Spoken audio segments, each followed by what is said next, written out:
Hey, what's going on? Got some good news, little WPPI wrap-up. Let's talk through a few things. Got the chance to play with some cool stuff at WPPI, hang out with some old friends, make some new friends. Hey, Daniel. Hey, Seth Miranda, the guys from Adorama. They came over and we had this collaboration and had a good time while we were at WPPI. In fact, Seth Miranda came over to and crashed my event at the Westcott booth, and he blew hot breath on my lens. I was like, what the hell are you doing? And all of a sudden he's like, look at it. And it turned out really cool. So I want to just go through a few exciting, cool things that I saw at WPPI and the experience we had. First off, if you've never been to a trade show, or if you've never been to WPPI or PPA, you got to go. It's a great sense of community, a lot of creative people all collaborating to raise the level of our craft and share knowledge and share creativity. It's an awesome event, and I highly, highly, highly recommend going. It's Dawn and I's favorite show of the year. I'm still a little bit dry and hoarse. The bad thing is when you go there, you're hugging people from all over the world, and there's this thing that goes around called the WPPI plague. I've been able to fight it off, but Dawn got it a little bit. She's fighting it off. A few of our friends from the UK, they're a little bit under. Seth, back in New York, he said he's got it. So, yeah, it's all because it's kind of a big love fest and everybody hugs too much. I know a few guys are just going around like fist bumping so they don't get into it. So let's dive in and talk about glass. The Canon glass elves have been going crazy with the insane amount of work they've been doing and the level of glass that they're creating. It's just insane. You know, been caught up in the EOS R, right? The craze with the EOS R. It's been amazing. That's been fun. Hey, David, what's going on? Looking forward, hoping to see you. We're working on doing another ProCam class for What the Flash, and then do a little bit of wildlife and things of that nature. So it's going to be fun. But staying on the topic of fast glass, been able to use this beast for a while now, the EOS R. This is an RF lens with the R mount. It's a 28-70 f2 lens. Incredible. Incredible through and through. Incredibly sharp. It is big. It is chunky. We're going to get a weight on this glass and these lenses that I have here in a minute. But it's worth it because essentially you've got 5 prime lenses in one. So you can lighten your bag even more if you want that prime look. 28, 35, 50, 70, all at f2, and it's sharp through and through. Dan Terpstra, what's happening? Haven't seen you in a while. Yeah, sticking with glass. Another favorite is the 85-14. Now this is an EF lens for the older mount, EOS mount. Now you can use this on the R with the EF to RF lens converter. Also the new Canon 50-1.2, which is an RF lens. Now I have done a comparison with the RF lens and the EF 50-1.2, both respectively on a 5D4 and the EOS R, and you shoot them side by side, wide open, or putting the EF lens on the R. There is a big difference between the previous EF 50-1.2 and the new RF 50-1.2. I don't know what those glass elves are doing, but this thing is incredibly fast. Feels more accurate in the way it locks on the focus, and consistently sharp at 1.2 through and through and through. Diego, my friend Diego, him and Zach Brake and James Gustin, we all get together and do the lighting lab, and they're all now in the EOS R camp because this is a great camera. It's fast becoming my primary camera for wedding and events. But I'm a diehard EOS 1 fan, so I love my EOS 1DX. In fact, I took it out today. So let's get back to glass and let's talk big glass. We're getting ready to go to Africa, to Botswana. In fact, I've been doing some printing just to get back in the zone for it and practicing. So I'm over here printing some prints from our last trip to Botswana. This is a cheetah. You know, can you guys see that? This is printed on hand muley fine art paper on my Canon Pro 2000. But it's just spectacular what you can do. This was taken with a 600 millimeter lens from the vehicle, and that's what I want to talk about. When you are hiking or you're out trekking, doing wildlife or sports or anything of that nature, I still have the original 600 version 1 IS EF lens. Now this is a great lens, sharp, but it's long in the tooth. They no longer service. This is what you call out of service, end of life lens. It's a chunk of glass, sharp, great in its day, good performer. In fact, it still performs well. In fact, you could work out with it. It's that heavy. This puppy rolls in at about 12.5 pounds. Well, today, Team CPS sent me the new 600 f4 IS version 3. Oh my God, look at this lens. Can you say handhold a 600 millimeter lens? Dig that. I can actually be more mobile for birds in flight and quicker on the draw to get those fast moving photographs when we're in the wilds of Africa and Botswana.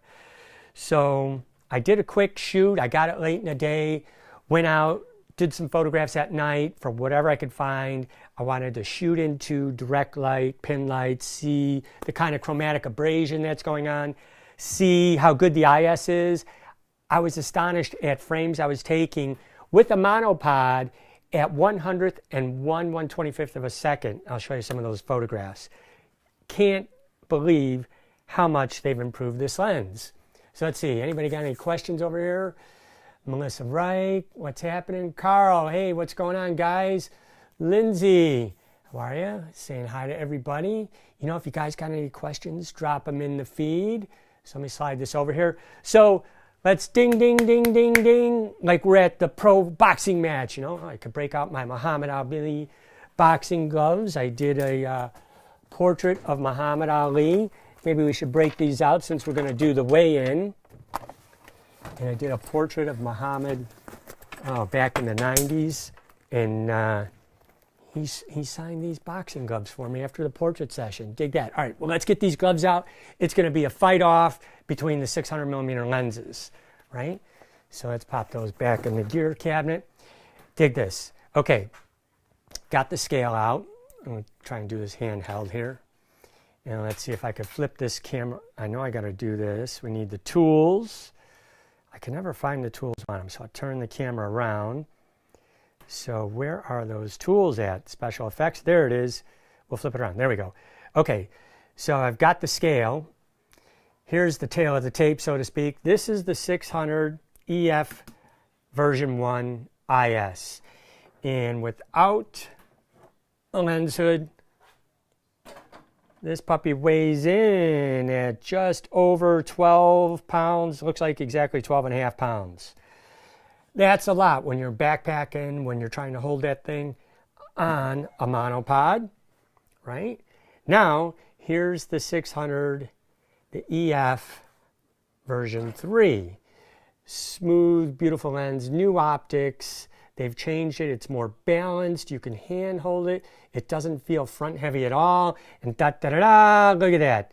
It's 5 pounds lighter. So I could trek this bad boy in my backpack a whole lot further. And I love the new bag that it comes with. This is a nice soft bag that gives you good protection. And it weighs in just a few ounces. But it's soft. It could go over your shoulder. So it's going to be going with me over my shoulder this weekend for a couple of shoots and test out some birds in flight down in Florida, right? So dig that. So this is 5.5 pounds. Here's the 70-200 version 2 EF, and this one rolls in right at about 4 pounds. So for about 2 pounds heavier, and it even feels better balanced, we have a 600 f4 lens. Just incredible, right? So let's keep weighing these lenses in the fast glass. So here is the 28-70 f2. That's the RF lens. Now that's a lot of glass. It's a big chunk of glass. It's about a 92 millimeter front element. And that guy weighs in just less than the 70-200 at right around 3 pounds. So, you know, that's why we stay in shape as photographers, right? And then the new 51.2 Oh no, that's the 85. Sorry about that. Let's see, the 51.2, and we can compare it with the old one.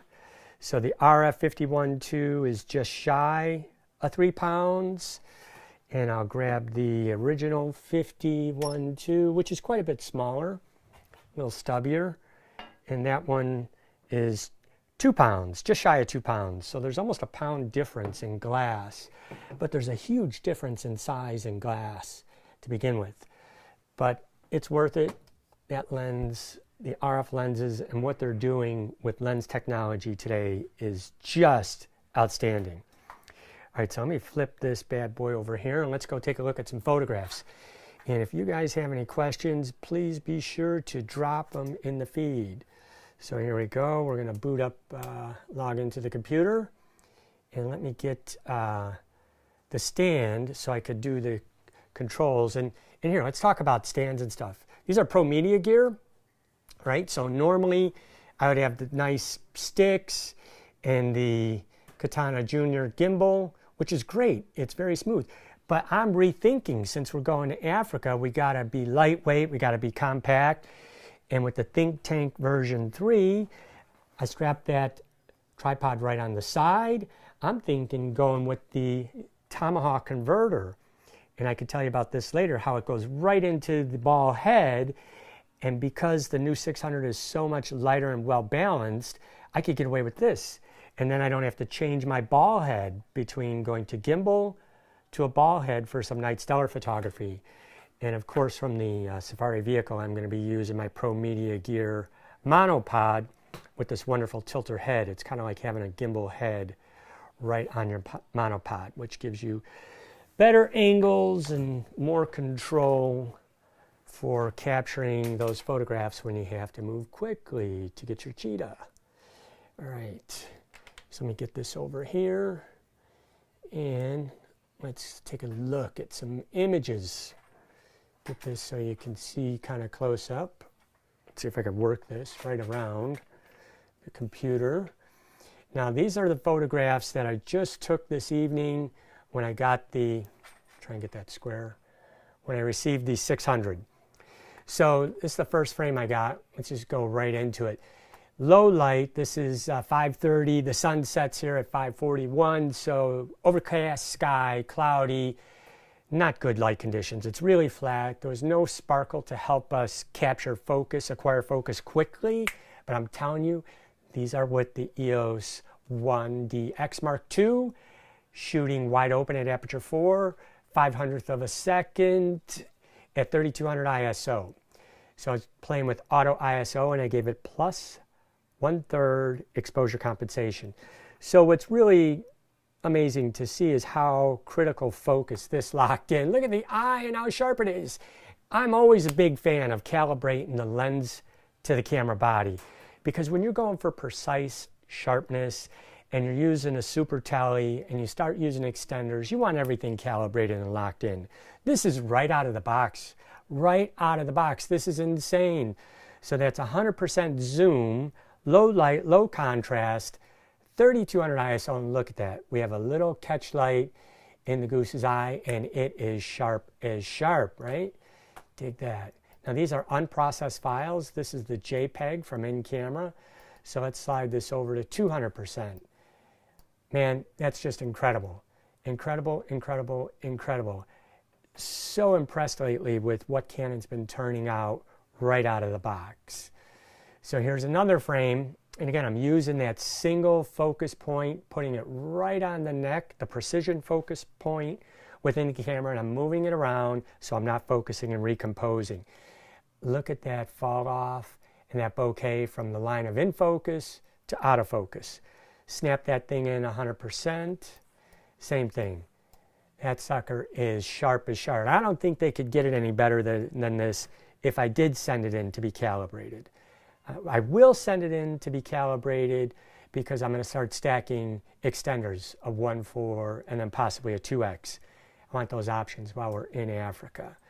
So this is another photograph, low light, low contrast. We are now past sunset. Sunset here at 5:41. It's 5:47, 5:50, and I'm photographing in very low flat light, low contrast, wide open, and these are still tack sharp, right? And it's acquiring focus like this. So it's definitely faster than the version 1. Cine, I have rented and borrowed the version 2 600, and to me, it's kicking butt all over the version 2 as well. Look at that, right? 100% zoom in. I mean, this is going to be amazing. Little serendipity highlight here.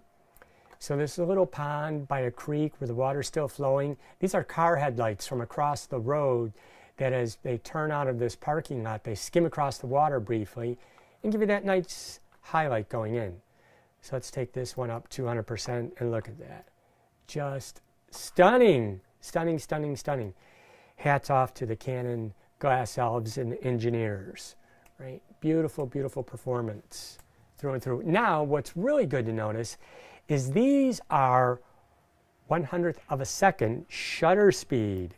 So the IS is even performing incredibly well.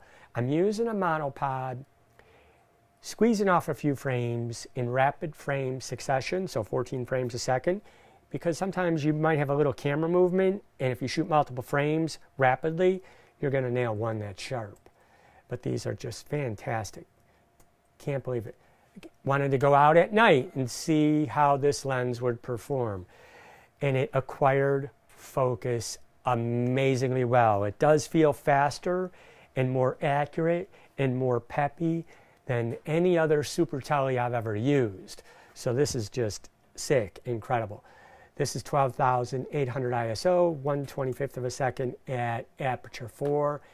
And what I'm doing by shooting into these lights is looking for the chromatic abrasion and then the lens flare into the lens for backlit situations. And it's hanging tight. Look how tight it's hanging on these pin lights at wide open. Just outstanding. And it just locked right in on the focus. Now for these, I was challenging the camera by using the 9 focus grid instead of a single focus point to just quickly acquire focus around these frames. And I was not disappointed at all. So that's about all I got right now. 100% zoom in at 12,800. Can't believe it. Can't believe it. Let's see. Anybody got any questions about lenses and glass and anything like that? If not, let's pop on over to lighting. Sticking with the topics here. Here's some recap on lighting from playing with some new Westcott products. Hey Lisa, what's happening? Could get you in trouble. I got some good gift ideas for Diego if you're interested. So here, these are playing with Westcott light panels, the RGBW light panels. And it's really cool because you get an app and I was using them to give a color wash in the background. So I could quickly change the colors from anything I want, blue, red. In fact, we were even using a color picker the day before to pick the color of the dress to go completely monochrome. Now, ideally, I would like 2 light panels, but they're in high demand and low quantity. So Brandon at Westcott was lending them out over to other photographers for other lighting demos. So this is rainy, and I was doing a lighting demo in the Westcott booth, and I was playing with the RGBW light panel on the background, and I like getting this little bit of spill coming off. And then I was using a Solix LED in a medium softbox here with a grid to just light Rainy's face. And then we even brought in an ice light for different reasons, and I'll show you that. But getting back, this is the EOS R with the 24 to 105 lens, wide open, aperture 4, and again, amazing sharpness. And I was using the face eye detect, and even at this side angle, it was picking up her eye. Great dynamic range, and with a couple clicks on the app on your device, you could change the background. I use picture styles like they're my film in the old days, so I just have my custom picture style for black and white that I've created. We still have the red background from the RGBW, and it's spilling a little bit onto her face. I feathered the light a little bit toward her, so we get this little bit of red here. We had the softbox with the Solix off to the side, and then we had a nice assistant come by and help me and held an ice light with the barn doors to just get this nice strip of light on Rainy's face and soften the shadow on the other side. So you can see it coming together here in color. We're getting this nice gradation fall off because we only have one RGBW 1x1 light panel on this side. If we had two, we could really evenly light it, but I kind of like the fall off. So it's working really, really well. And you know, you get a little bit of funkiness from using, you know, the iPhone and trying to get things right with this Facebook Live. But it worked out really well and convenient. You get the beautiful soft tones of light. The ice light has a good quality of light from it. The Solix has got a nice quality of light. And then we even started playing with some speed lights. Like, okay, we wanted to do something high key. We took that medium soft box, the rapid box switch. So the rapid box switch is amazing because if you change light modifiers between speed lights and strobes, you don't need two different rapid box light modifiers. You could switch out the ring on the back. I can't wait to get mine because I bounce around between speed lights and strobes when I'm out in the field. So here we wanted to go for that high key look. So we could just use the softbox as a bright white background if you don't have one. And that has a speed light in it. So we're controlling the speed light from camera with a speed light transmitter to get the look we're after. And we're still using an RGBW dialed way down low for this little bit of fill on Rainy's shoulder. And we're using the total ice light to light her face. Here you go. Here's a behind the scenes view. So we also have a speed light available to me in the beauty dish, which we weren't using at this time because if I was, his shadow would be cast onto the model Rainy. So we're doing this all really, really quickly in a lighting demo at the Westcott booth. So that's kind of my strength, is playing with different lights and the light sources. And you never know when you're on location what challenge you're going to be thrown into. So it's best to be prepared. So oftentimes I have speed lights and one ice light with barn doors with me. And then we can play with continuous light. But that's just right in camera. Dig that, right?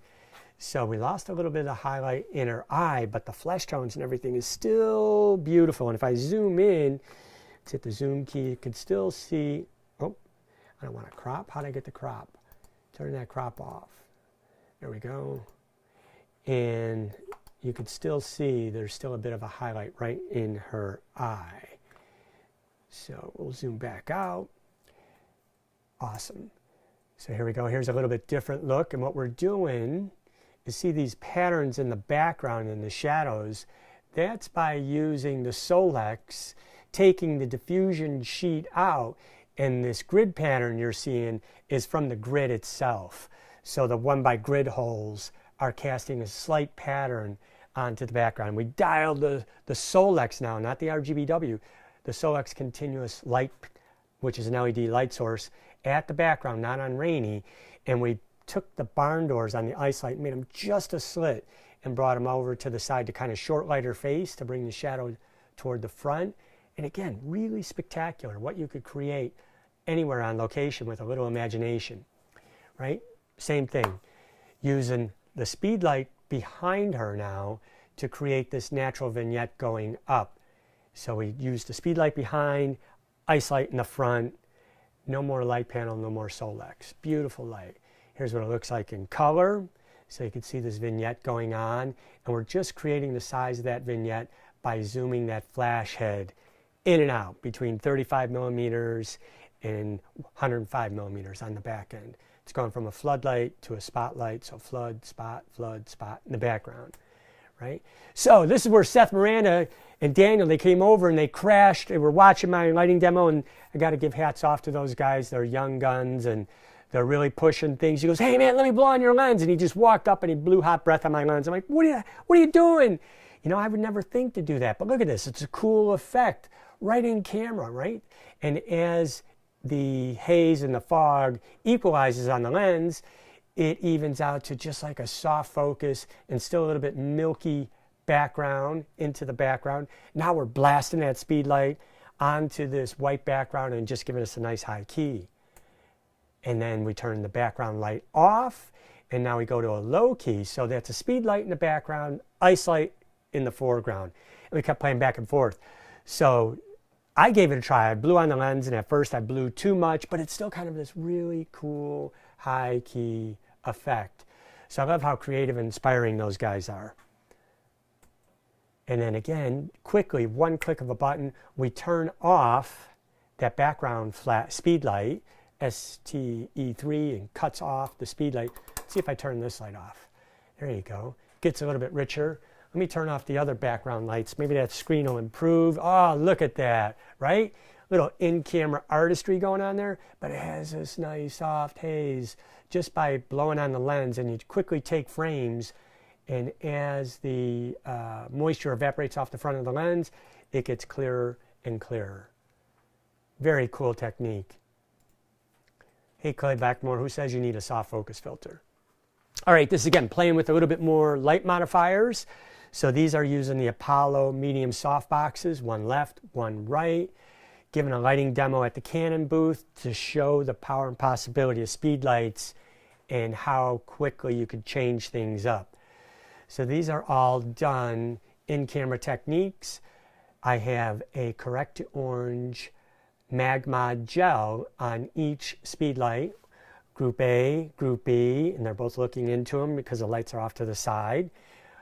And then we changed it up. So I did the tungsten white balance on her face, and we're still staying in tungsten white balance, and it's hard to appreciate this over the iPhone and over Facebook Live, but I took the gel off of the B light, so this is daylight, so it gave this blue cast since he had this light blue denim and blue pants, so I thought it could look really fun to have this cool to warm tonality shift right in camera. Just a different look, and we got a little bit of blue light spilling off to her face, hence pulling out the blue in her eyes. So let's see if I can bring this in a little closer. There you go. That's better, right? You can really see the blue popping in her eyes. And then we could shift back out. Now we put the Magmod Warm CTO gel on both. And we have even light. And then we brought in a light in the D group with a mag grid just to give that rim light to separate him from the black background. All right, that was Platon. He gave a great presentation. Platon does some amazing portraits for Time, Newsweek, mostly of all our world political leaders. So WPPI, man, if you haven't been, you got to go. All right, so let's flip this down.